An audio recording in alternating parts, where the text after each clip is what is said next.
Bismillahirrahmanirrahim.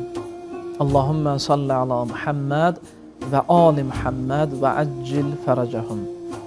Mübarək Ramazan ayının ən önəmli mahiyyətlərindən, keçdiyi dərslərindən biri də Hüccətullahla, yəni Allah Mütealın yer üzündə olan hüccəti ilə rabitə qura bilməkdən ibarətdir.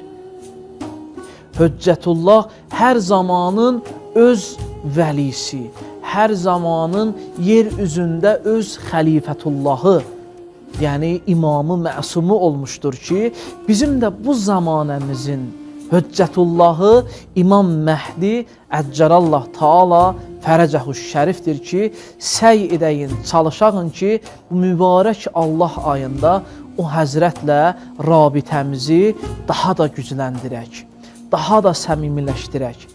Böyük ariflərdən birinin gözəl bir deyimi vardır. Biharul Ənvardan bir hədis gətirir.